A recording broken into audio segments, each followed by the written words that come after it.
Assalamualaikum warahmatullahi wabarakatuh. Perkenalkan, nama saya Fikri Hardiansyah dengan NIM 1904421060 dari kelas BKT 4A. Kali ini saya ingin membahas tentang kas bank, giro Bank Indonesia, dan giro wajib minimum. Kas adalah mata uang kertas dan logam, baik dalam valuta rupiah maupun valuta asing yang masih berlaku sebagai alat pembayaran yang sah.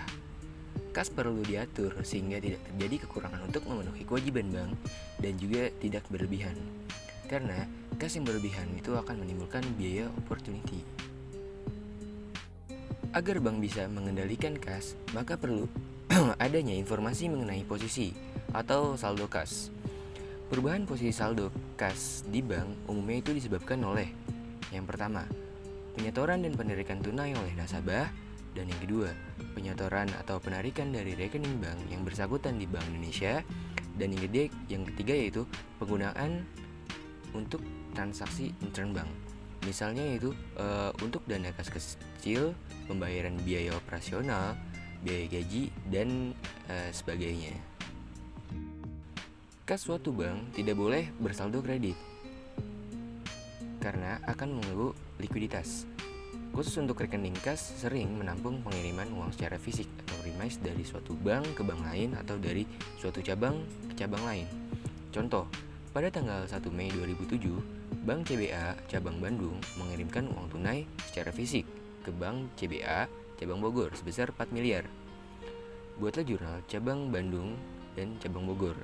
Ya. Jurnal di cabang Bandung itu akan dicatat di debitnya itu RAK cabang Bogor sebesar 4 miliar dan di kreditnya itu kas sebesar 4 miliar. Sedangkan jurnal di cabang Bogor tertera yaitu di debitnya kas sebesar 4 miliar dan dan di kreditnya itu RAK cabang Bandung sebesar 4 miliar. Selanjutnya itu giro Bank Indonesia. Giro Bank Indonesia merupakan rekening giro milik bank komersial dalam valuta asing maupun valuta rupiah di Bank Indonesia. Dengan giro Bank Indonesia, bank data membiayai transaksi antara cabang maupun antar bank melalui penyelesaian clearing dan transfer. Di samping itu, dapat digunakan untuk membayar penarikan deposito yang relatif besar dan juga untuk pemberian kredit. Transaksi giro Bank Indonesia lebih banyak berkaitan dengan transaksi clearing, pemindah bukuan, pengambilan dan penyetoran uang tunai ke Bank Indonesia oleh bank komersial. Contoh, yang pertama itu pada tanggal 2 Juli 2005, Bank CBA Bandung mengambil dana di Bank Indonesia Bandung sebesar 1 miliar. Jurnalnya yaitu kas di debit sebesar 1 miliar dan giro Bank Indonesia dikredit sebesar 1 miliar. Dan contoh yang kedua itu pada tanggal 7 Juli 2005 Bank CBA Bandung menyetor tunai untuk giro di Bank Indonesia sebesar 700 juta rupiah. Jurnalnya yang catat yaitu giro Bank Indonesia di debit sebesar 700 juta dan cash dikredit sebesar 700 juta. Contoh yang ketiga yaitu pada tanggal 9 Juli 2005, Bank CBA Bandung menerima tagihan dari Bank RBI Jakarta sebesar 550 juta rupiah untuk beban Tuan Kiki. Maka jurnal yang dicatat yaitu giro Tuan Kiki di debit sebesar 550 juta rupiah dan giro Bank Indonesia dikredit sebesar 550 juta rupiah. Dan contoh yang keempat yaitu tanggal 16 Juli 2005, Bank CBA menyerahkan warkat clearing ke Bank Indonesia sebesar 250 juta rupiah untuk keuntungan giro Tuan Hardi. Maka jurnal yang dicatat yaitu giro Bank Indonesia di debit sebesar 250 juta rupiah dan giro Tuan Hardi di kredit sebesar 250 juta rupiah. Selanjutnya yaitu giro wajib minimum. Secara harfiah, yang dimaksud dengan giro wajib minimum atau disingkat GWM adalah dana atau simpanan paling sedikit yang harus dimiliki oleh bank dalam bentuk saldo rekening giro yang disimpan di Bank Indonesia. Giro wajib minimum ini memiliki berbagai jenis. Jenis-jenis giro wajib minimum. Yang pertama yaitu ada giro wajib minimum primer. Giro wajib minimum primer adalah simpanan minimum yang wajib dikelola oleh bank dalam rekening giro di Bank Indonesia. Nominalnya sudah ditetapkan dalam rasio terhadap dana pihak ketiga yang dihimpun oleh perbankan. GWM jenis ini merupakan alat untuk ekspansi atau menambah likuiditas bank jika diturunkan. Maka sebaliknya, jika ia dinaikkan atau mengurangi likuiditas bank, maka tujuannya untuk mengerem penyaluran kredit perbankan. Kebijakan ini tujuannya untuk mempengaruhi likuiditas, sehingga berpengaruh pada suku bunga maupun kapasitas penyaluran kredit. Dan yang kedua itu ada giro wajib minimum sekunder. Giro wajib minimum sekunder adalah cadangan minimum yang wajib dikelola oleh bank berupa surat berharga. Yang dimaksud surat berharga di sini antara lain sertifikat Bank Indonesia atau disingkat SBI, sertifikat deposito Bank Indonesia, dan surat berharga negara.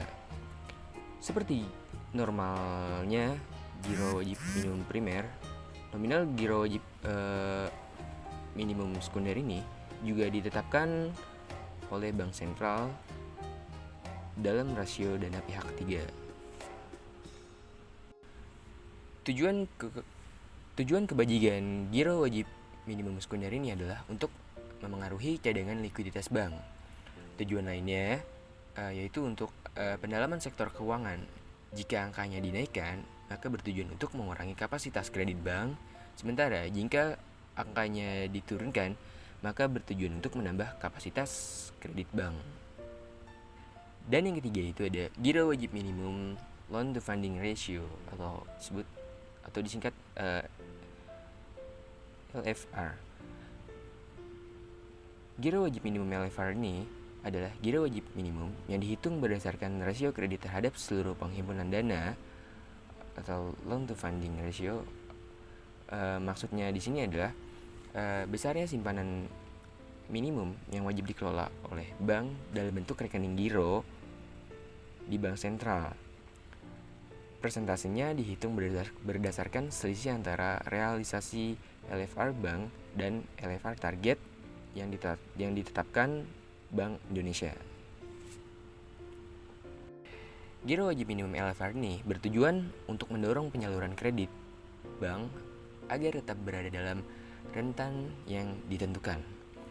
Hal ini dilakukan agar mendorong intermediasi sehingga pertumbuhan ekonomi dapat terpacu dan tetap menjaga prinsip kehati-hatian. Selanjutnya yaitu pelaporan giro wajib minimum atau reserve requirement. Posisi kas dan giro Bank Indonesia harus dilaporkan ke BI setiap akhir pekannya yang ditunjukkan dengan rasio giro wajib minimum.